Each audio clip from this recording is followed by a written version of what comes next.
네, 나라살림연구소 정창수입니다. 이번에는 채무에 대해서 말씀을 좀 드리겠습니다. 빚은 부채가 있고 채무가 있어요. 이것도 나중에 다시 한번 그 부채 얘기할 때 말씀을 드릴 텐데요. 한마디로 말씀드리면 채무는 일단 당장 이자가 나가는 거라고 생각하시면 아주 좀 구분이 좀 쉽습니다. 부채는 그걸 다 포함할 것도 넓은 의미에 부채는 당장 이자가 안 나가도 언젠가 갚아야 될 돈들 있죠. 예를 들면 퇴직금이라든가 그리고 담보대출 같은 것도 막 비슷한 건데요. 아무튼 국가 채무가 어떤 종류가 있냐면 우리나라 이제 국가 채무예요. 유형이 하나는 국고채권이 있어요. 우리 국고채, 우리 흔히 얘기하는 국채가 국고채권을 얘기합니다. 현재 2019년 기준으로 보면 우리나라 채무가 전부 해서 723조인데 그중에 국고채권이 611조예요. 거의 7, 80% 정도 된다고 보면 돼요. 그 정도가 국고채권이에요. 그래서 이거는 이자를 주는 돈이고 나가야 되는 돈이다. 이렇게 보시면 되는데 또 하나가 국민주택채권이라는 게 76조가 있습니다. 이것도 빚인데 사실은 계속해서 들어오는 빚이에요. 국민주택 같은 거 지을 때 부당 채권을 사야 되거든요. 그 일반 사람들이 집을 살 때, 집을 지을 때 그때 채권을 샀잖아요. 그러면 채권을 받았는데 그 빚이 되는 거잖아요. 샀으니까 돈을 받았잖아요. 그들한테 채권을 주고 그런데 그 채권을 나중에 갚아야 되겠죠. 빚은 빚인데 문제는 뭐냐면 새로 집 짓는 분들이 또 채권을 사요. 그래서 빚은 빚인데 계속 들어올 돈이 있는 빚이죠. 아주 좀 독특한 돈이죠. 이걸 빚으로 봐야 되는 거냐 라는 생각을 하고 이게 지방으로 가면 뭐가 있냐면 지역개발기금이라는 게 있어요. 자동차를 살 때 채권을 사거든요. 그 돈을 모아놓고 있는데 이거 빚인데 다시 또 자동차 사잖아요. 그래서 계속 돌고 도는 빚이에요. 이게 이제 경기도 이재명 지사가 작년에 재난지원금을 줄 때 기본소득처럼 줄 때 그때 그걸 쓴 거예요. 빚을 내서 받은 돈이니까 갚아야 되는 돈 아니냐라고 할 수 있는데 또 계속해서 들어오기 때문에 쓰더라도 뭐 재정적으로 타격은 없어요. 현금으로 갖고 있는지 안 갖고 있는지 차이일 뿐인 거죠. 그래서 이게 국민주택 채권이다. 사실은 그 돈으로 우리가 임대주택도 짓고 막 그래야 되는데 제가 나중에 공공임대주택 편에 가면 또 말씀드리겠지만 매년 엄청난 임대주택 짓는다고 하잖아요. 근데 왜 다 어디 갔을까 그 임대주택들은. 사실은 공공임대주택이 별로 없고요. 이제 우리나라 지금 138만 채인가밖에 없습니다. 대부분 다 민간 임대주택을 돈을 지원해서 지은 거예요. 분양 전환해가지고. 그래서 실제로는 매년 수십만 채 임대주택을 짓는데 공공에 남아있는 건 별로 없는. 이거는 다시 한번 자세하게 말씀드리겠지만 왜 그럴까? 관료들까지도 왜 공공임대주택을 지지하지 않을까? 그건 제가 볼 때는 패러다임 문제랑 퇴직 후 일자리 문제가 아닐까라는 생각을 살짝 합니다. 퇴직 후 일자리. 건설회사들의. 그게 이제 두 번째 국민주택 채권이고 세 번째 채무의 종류가 뭐가 있냐면 외평채권이라는 게 있어요. 외평채권은 뭐냐면 외국한 평형채권이라는 거거든요. 이게 한 8조 정도 됩니다. IMF 외환위기 때 현금이 없어갖고 달러가 없어가지고 그 일을 당한 거잖아요. 빚이 많아서 그런 게 아니라. 그렇다면 현금을 갖고 있어야겠다. 그래서 외국환을 갖고 있어야겠다. 해서 만든 채권이에요. 그래서 이거는 달러가 있으니까 빚이라고 할 수 있기는 힘들지만 여하튼 돈을 빌렸잖아요. 이자를 주잖아요. 그래서 이것도 채무에 포함을 합니다. 외평채권. 이게 한 8조 정도 있어요. 그 외에 또 뭐가 있냐면 차입금이라는 게 있습니다. 차입금은 뭐냐면 2조 정도 있는데 그 1년이 넘어가면 국채로를 발행하고요. 1년이 안 되면 차입금이에요. 지방도 마찬가지예요.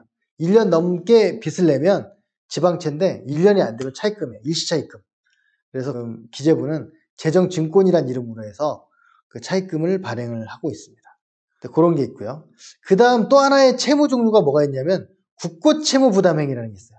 이건 뭐냐면 일단은 빚을 내서 하지만 예산으로 갚아주는 그런 사업들인데 대표적인 게 외국의 대사관 같은 거 있죠. 우리가 사거나 매입할 때 빨리 매입을 해야 되니까 먼저 빚을 내서 매입을 하고 그거를 다시 갚아주는 거예요. 이것도 시간상의 문제지 빚이라고 할 수 있느냐 하지만 빚은 빚 아니냐 그래서 국고채무 부담행위라는 말로 삽니다. 그리고 또 하나 이제 넓은 의미의 국가채무에는 뭐가 포함되냐면 지방정부 순채무가 포함돼요. 이게 한 24조 정도 있거든요. 왜 지방정부 빚인데 국가채무에 포함을 하지? 그게 무슨 말이냐면 지방자치단체는 지방채를 독자적으로 발행할 수 없어요. 중앙정부 빌리는 거예요. 중앙정부가 대신 국채를 발행해서 그 돈을 메꿔주는 거죠.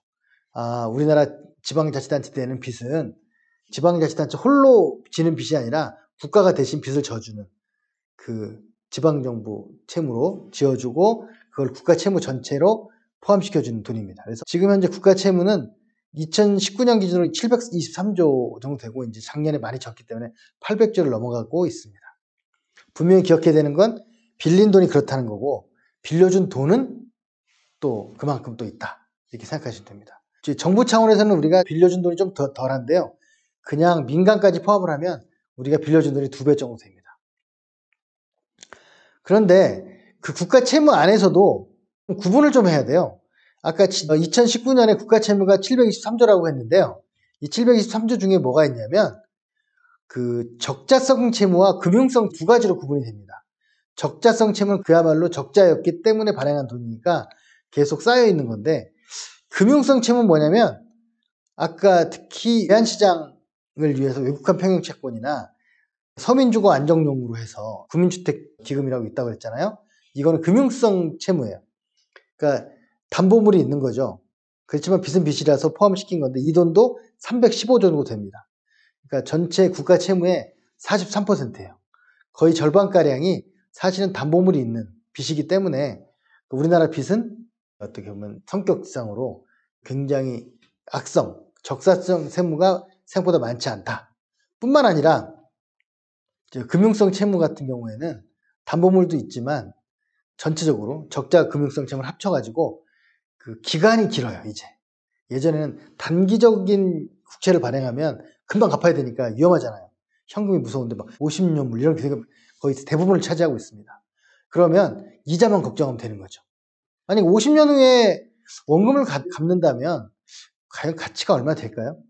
예를 들면 1년에 1%만 가치가 감소해도 50년이면 50%가 아니죠. 사실은 한 거의 8, 90% 넘어갈 거예요. 그렇게 되겠죠? 복리로 계산해야 되니까 빚은 원금이 무서운 게 아니라 이자가 무서운 거죠. 그래서 저는 이렇게 생각합니다. 국가가 빚을 지면 미래 세대에 대해서 빚을 떠맡기는 거라고 말하잖아요. 저는 그게 아닌 것 같아요. 전부는 아니지만 상당 부분은 현 세대가 이자 지출을 하느라고 빚을 떠안는 거지 미래한테 떠넘기는 거라고 보기 힘들다. 그래서 오히려 장기적으로 돈을 꼭 써야 되는 거라면 국채를 발행하는 것도 필요하다라는 걸로 생각을 좀 했으면 좋겠습니다. 그 마지막으로 채무 관련해서 제가 꼭 드리고 싶은 말씀은 뭐냐면 빚의 숫자를 가지고 왜 이렇게 사람들이 말이 다 다르냐. 그건 뭐냐면 빚의 기준이 다르기 때문에 그래요. 아까 723조라고 하는 빚은 D1이라고 하는 국가 채무를 얘기하는 건데요. 이건 뭐냐면 현금으로 진 빚만 얘기하는 겁니다. 현금으로 진 빚. 그래서 일반에게 특별에게 정부 관리 기금에서 진 빚, 그리고 지방에서 진 빚만 얘기하는 거고요. 금융공기업에서 공기업들이 진 빚은 포함하지 않아요. 그래서 제일 작은 범위고요. 그런데 이거를 조금 더 넓히면 D2라고 하는 게 있습니다. 이거는 국제 기준이에요. 국가적으로 비교할 때는 D2를 기준으로 하거든요. 810조가 됩니다. 19년 결산 기준으로. 근데 이거는 뭐냐면 발생주의를 포함하는 겁니다. 그래서 아까 얘기했던 일반 특별에게 정부 관리기금을 넘어서서 공공기관에서 하고 있는 관리기금, 비영리 공공기관까지 포함을 해요. 이거 무슨 말이냐면 공기업이나 출자 출연기관까지 포함한다는 얘기예요. 그렇게 되는 거고요. 그리고 이제 그 요즘 많은 분들이 얘기하는 D3가 있어요. 이거 뭐냐면 또 다른 기준인데 이거는 뭐까지 포함하냐면 발생주의를 포함하고요. 그리고 기타 이제 포함하는 게 뭐가 있냐면 비금융 공기업. 비금융 공기업은 뭘 얘기하냐면 산업은행이라든가 국책은행까지 포함하는 거거든요. 그렇기 때문에 좀 늘어나서 1132조까지 됩니다. 좀 우리가 정확히 알아야 되는 게 뭐냐면 이 기준별로 비교를 해야 돼요. 근데 우리나라 재정이 안 좋다고 생각을 하는 것으로 좀 보여주고 싶은 분들은 우리나라 빚은 기준을 되게 높이 잡고 다른 나라 빚은 기준을 낮게 잡는다든가 이런 조금 약간 잘못된 그 행동을 하는 경우가 있기 때문에 저는 일단 기준으로만 비교를 일단 해야 되는 거고 뭐 아시다시피 그 빚의 규모가 다른 나라보다 크지 않다라는 거를 국민들이 아시고 계시기 때문에 일단 기준이 다르다. D1, D2, D3.